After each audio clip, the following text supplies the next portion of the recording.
The Bhakti movement was a Hindu religious movement of the medieval period that promoted the belief that salvation was attainable by everyone. The movement is closely related to Islamic Sufism, which appeared around the same time. Both advocated that a personal expression of devotion to God is the way to become at one with Him. The Bhakti movement originated in 7th century Tamil Nadu and spread northwards through India. While the southern movement favored devotion to Shiva, Vishnu and his avatars, the northern devotional movement was centered on Rama and Krishna, both of whom are believed to be incarnations of Vishnu. Despite this, the sects of Shiva or of Vishnu did not go into decline. In fact, for all of its history, the Bhakti movement coexisted peacefully with the other movements in Hinduism. It was initially considered unorthodox, as it rebelled against caste distinctions and disregarded Brahmanic rituals, which according to Bhakti saints were not necessary for salvation. In the course of time, however, owing to its immense popularity among the masses, it became orthodox and continues to be one of the most important modes of religious expression in modern India. During the 14th–17th centuries, a great Bhakti movement swept through central and northern India, initiated by a loosely associated group of teachers or sants.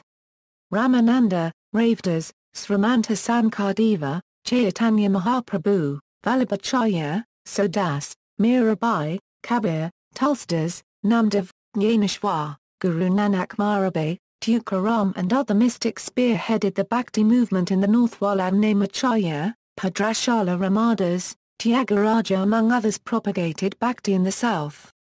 They taught that people could cast aside the heavy burdens of ritual and caste, and the subtle complexities of philosophy, and simply express their overwhelming love for God. This period was also characterized by a spate of devotional literature in vernacular prose and poetry in the ethnic languages of the various Indian states or provinces. While many of the mystics focused their attention on Krishna or Rama, it did not necessarily mean that the sect of Shiva was marginalized. In the 12th century Basava founded the Viraashaiva school or Viraashaivism.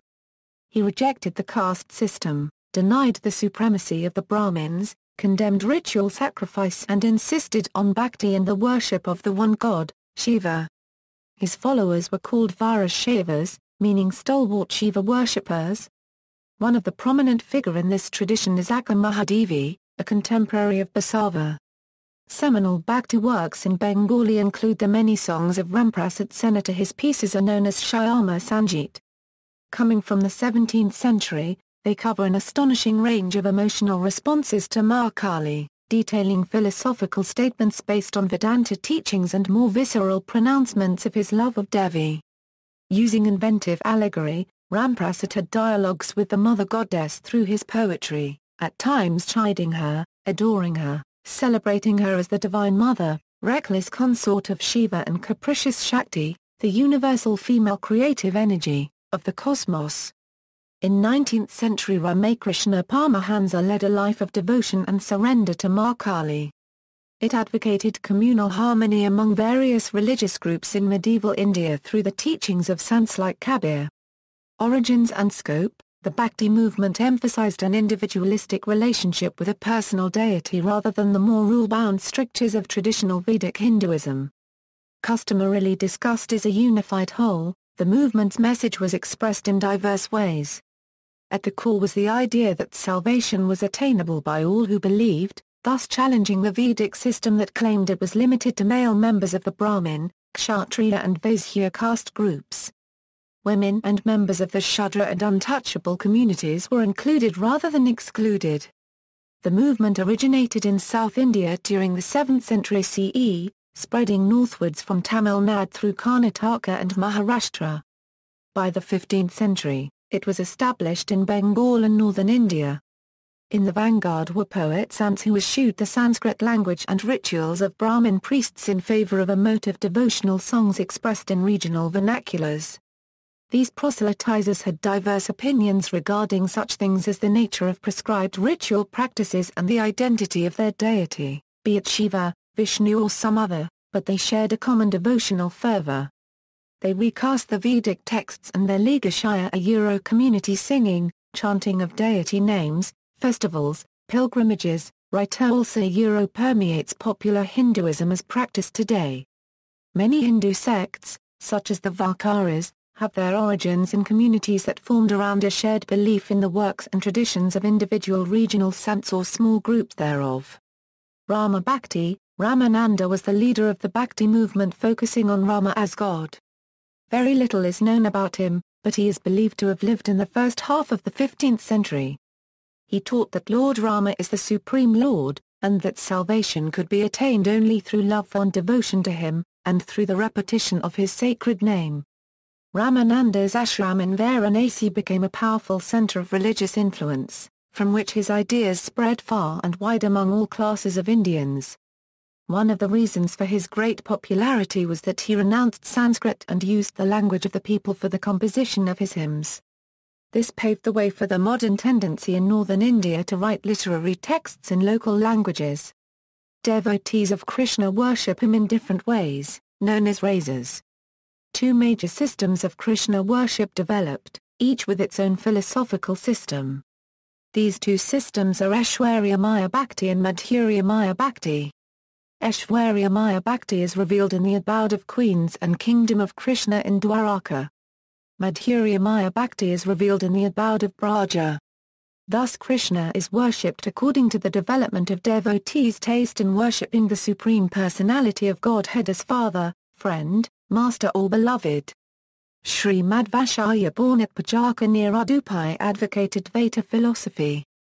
He defeated many scholars in religious debates identified God with Vishnu. His view of reality is purely dualistic, in that he understood a fundamental differentiation between the ultimate Godhead and the individual soul, and the system is therefore called Dvaita Vedanta.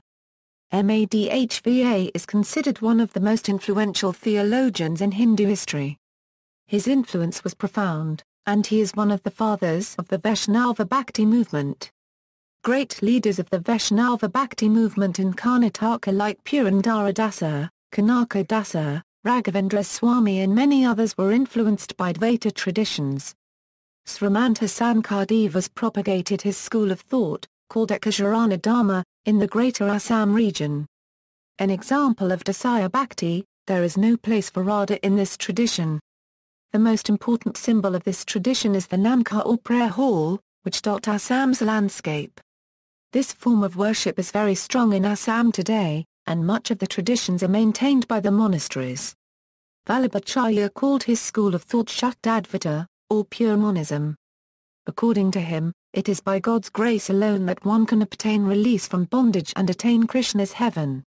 This heaven is far above the heavens of Brahma, Vishnu and Shiva, for Krishna is the eternal Brahman. Chaitanya Mahaprabhu defined his system of philosophy as Akintya Bheda Abheda. It synthesizes elements of monism and dualism into a single system.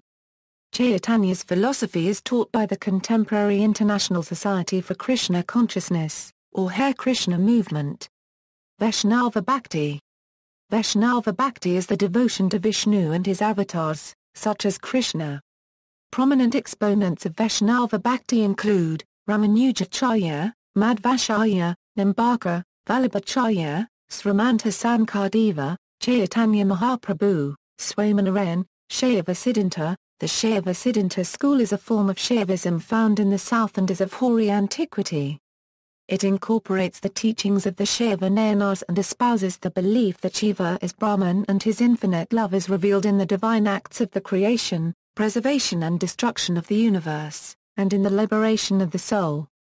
See also, devotional movements, Nama Sankirtanam, references, citations.